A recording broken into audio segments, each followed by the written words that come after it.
Drop it.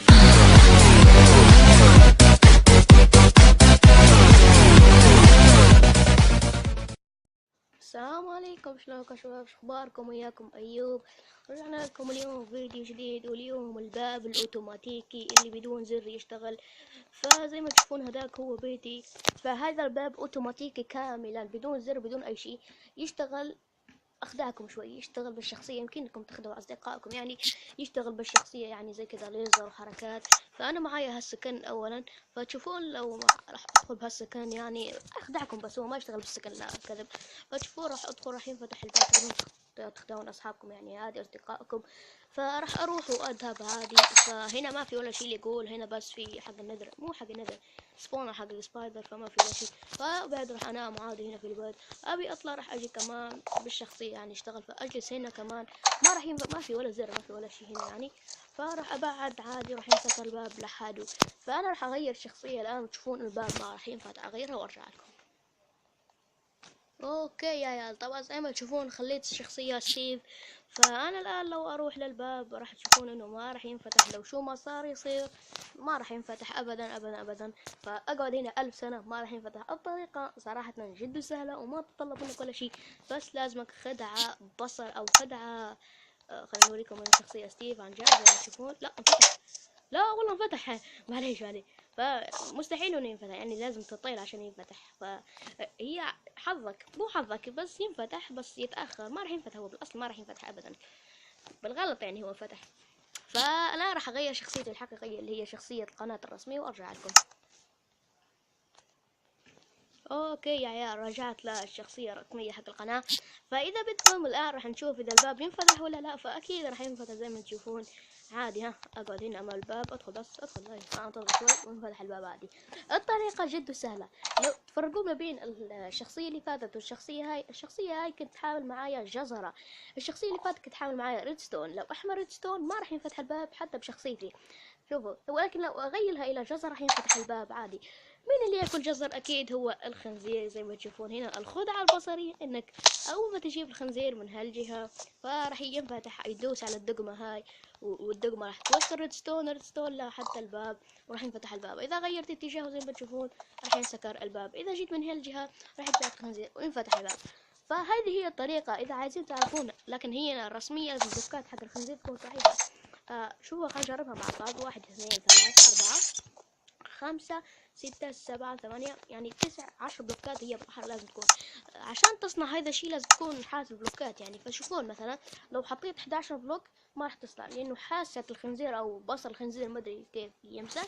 4 بلوكات فوق 4 بلوكات ما راح تصلح. فمثلا لو تعمل 1 2 زي كذا زي كذا زي كذا لحد ما بدك يعني، لا راح تخلي لك بلوكة زيادة زي ما تشوفون. بالطريقة هاي تمشي تمشي تمشي تمشي تمشي تمشي تمشي تمشي تمشي لحد ما توقف هنا. الآن ترفع لك بلوكتين بالطريقة هاي. لازم تكون هيدا الشكل يعني، لا هذا الشكل لازم يكون عشان ما يروح من هنا ولا من هنا، يدوكس الدقمة لحالها بس. فهمتوني؟ بهيدا الشكل اللي هو اصله لازم يكون بهالشكل. تكسر لك هالبلوكتين ويمديك تعملها في السرفايفر يعني. تحاول كيف تدخلك الخنزير، تفتح هاي البلوكة وتدخل الخنزير وتسكر عادي يعني. فالآن راح نجيب الخنزير، وينه هذا هو، أعزكم الله. اجلس.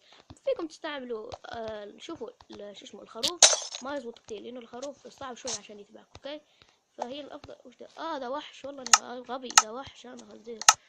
فالخروف شوي عشان يتبعكم شوي صعب، لانه خروف العشب حقه مو ما ادري كيف. الان لو اسحب الجزر راح يتبعني في كل مكان. الان شو راح نسوي؟ نجيب الدقمة هذه، وين الدقمة؟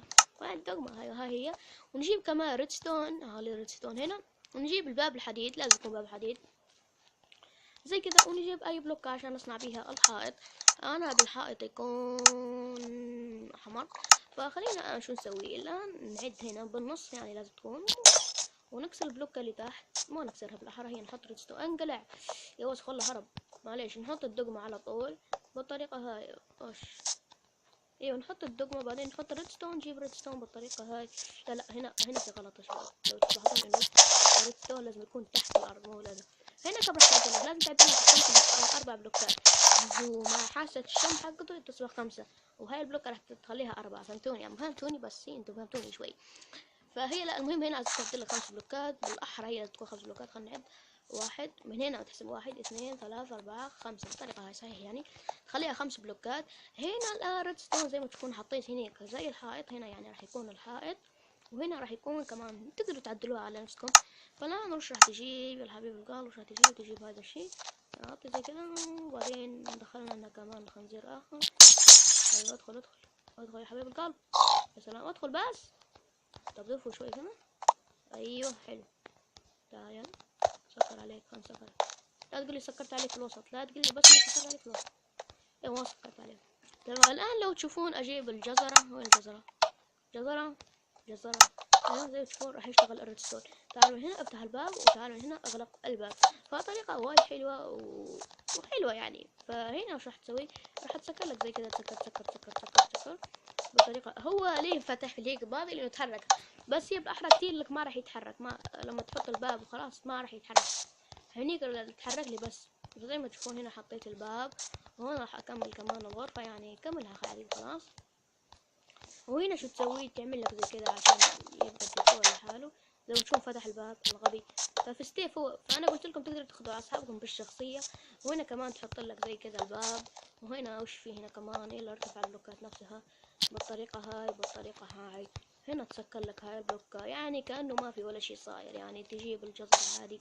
هنا اكيد راح تغطيها زي ما غطيتها انا بالطريقه هاي، عشان انه بالمثال انه منزلك لحد هنيك واصل. اوكي كده ممكن تدخله في الحظيره، ممكن تعمل له اي شيء، فتدخله في الحظيره تعمل له اي شيء بدك اياه. فهي طريقه حلوه صراحه. هنا كمان عشان ديكور تعمل لك بلوكات زي كذا. فالمهم عشان ما ينتبهون انه في شيء. فالان هنيك الباب انا اجي هنا الباب ينفتح عادي، او ابعد خلاص الخنزير ما راح يبيعني، فراح يسكر الباب. اطلع ما اروح مرة ثانية، ينفتح الباب، ادخل اعمل شغل.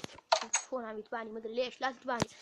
تجيب كمان بطاطس، اظن البطاطس كمان تزبط معانا، فكل شي يزبط معانا. في نهاية المقطع لا تنسون باللايك سبسكرايب اذا تحبون مقاطع زي كذا. نلقاكم في مقطع بحول الله. الخروف امامي، يلا اختم معايا، قولوا مشتركون في قناة جيمر.